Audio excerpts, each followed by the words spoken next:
A N and D আর কোন ধরনের article হচ্ছে ডেমনস্ট্রেটিভ অ্যাডজেক্টিভ। আমাদের সকলের জানা আছে যে আর্টিকেল হচ্ছে একটা অ্যাডজেক্টিভ, কারণ আর্টিকেল দ্বারা সংখ্যা বা পরিমাণ বোঝায়। তো যেহেতু নাউনের আগে বসে এবং নাউনকে মডিফাই করে, এই জন্য এটা হচ্ছে অ্যাডজেক্টিভ, ডেমনস্ট্রেটিভ অ্যাডজেক্টিভ।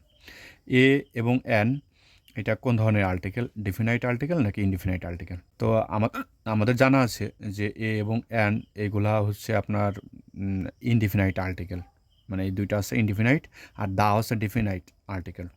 ইনডিফিনাইট মানে হচ্ছে আপনার যেটা মানে অনির্দিষ্ট, মানে যে কোনো কিছু আগে বসতে পারো, অনির্দিষ্ট, অচেনা, অপরিচিত, যে একটি পেন, একটি কলম, এটা হচ্ছে ইনডিফিনাইট।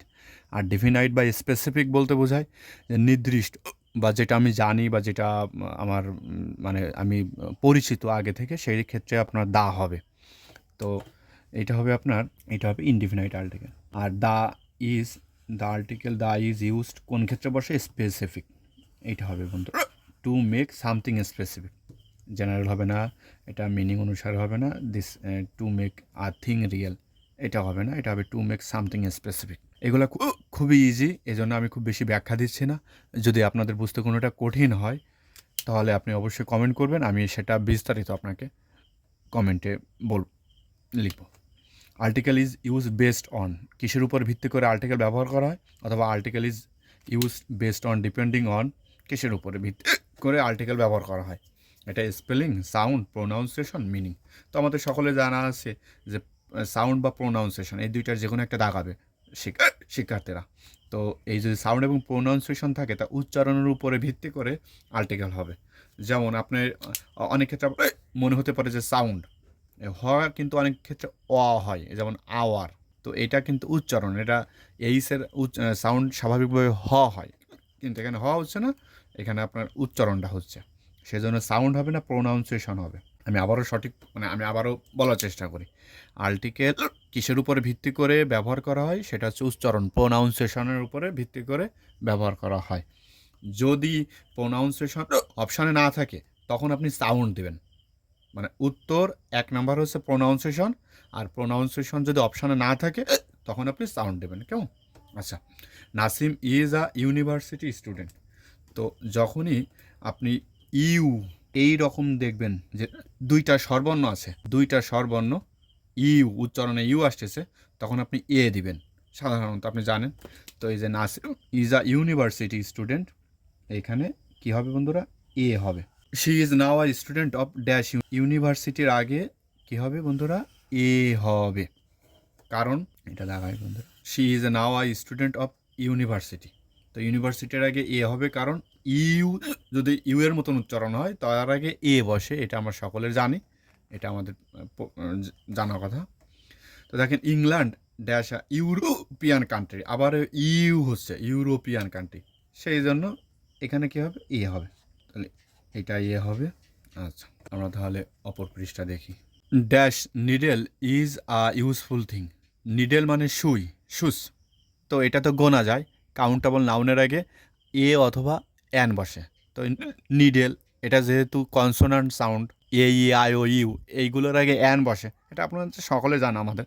তাহলে এন, এটা এ আই ও ইউ, এটা তো ভাউল সাউন্ড আসতেছে না, এটা তো স্বরবর্ণ আসতেছে না, এখানে তো আর স্বরবর্ণ আসতেছে না, ভাউল সাউন্ড আসতেছে না, বিধায় এখানে এ হবে। আর ইউজফুল, এই যে ইউ, যদি ইউ এর মতন উচ্চারণ হয়, এই সেটা ইউ এরকম আসতেছে ইউ এর মতন উচ্চারণ, সেজন্য এখানেও এ হবে। কেমন? তাহলে উত্তর হচ্ছে এইটা হবে। আচ্ছা, পরেরটা দেখেন, iron is a useful matter, এটা হবে। কেমন? তারপরে the cow is a useful animal, আচ্ছা এটা হবে। A needle is a useful thing, এটা হবে। তাহলে প্রত্যেকটা জায়গায় এ হবে। কেমন? কারণ ইউজফুল থাকলে এ হবে। ইউনিট, দেখেন, metre is a unit of length, এখানে ইউনিট, এখানে এ হবে। আর কিন্তু যদি এরকম থাকতো যে the unit of length is metre, মানে প্রশ্নটা যদি এভাবে থাকতো, প্রথমে গ্যাপ থাকলো, unit of length is metre, যদি এরকম থাকতো তখন এখানে দা হতো, কারণ অফ থাকলে বেশিরভাগ ক্ষেত্রে সেখানে নির্দিষ্ট করা হবে, এটা দা হবে। কেমন? এটা হয়তো। তাহলে এখানে কিন্তু meter is a unit of length, এখানে এ হবে। আচ্ছা, তারপরে he maintains this is a oasis. তো এটা হয় একটা মরুদ্যান, তো আমাদের জানা আছে যে ও দিয়ে শুরু হলেই অ্যান হবে, শুধুমাত্র যেখানে অন আছে, অন থাকলে সেখানে এ হবে, অন না থাকলে ও দিয়ে শুরু হলেই সেখানে অ্যান হবে। তো দিস ইজ, এখানে অ্যান হবে, হি মেনটেন্স অফিস, এটা ও দিয়ে শুরু, এখানেও অ্যান হবে, তাহলে অ্যান হবে। কেমন?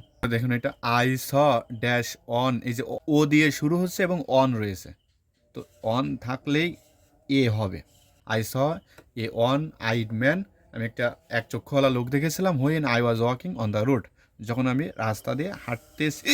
I saw A on eyed man begging in a street, রাস্তায় আমি চোখ এক চোখ বিশিষ্ট একটা লোককে আমি ভিক্ষা করতে দেখলাম।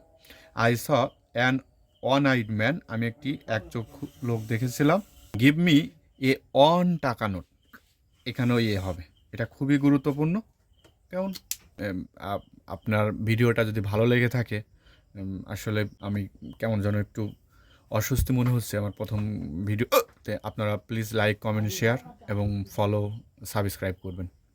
ধন্যবাদ আপনাদের ভিডিওটা কষ্ট করে দেখার জন্য। আর যদি কোনোটা বুঝতে কঠিন লাগে, আপনি আমাকে বলুন, আমি যথাসাধ্য চেষ্টা করব অ্যাজ লাইক অ্যাজ ওয়াটার, একেবারে পানির মতো করে বোঝানোর জন্য ওইটি আবারও। কেমন? ধন্যবাদ বন্ধুরা।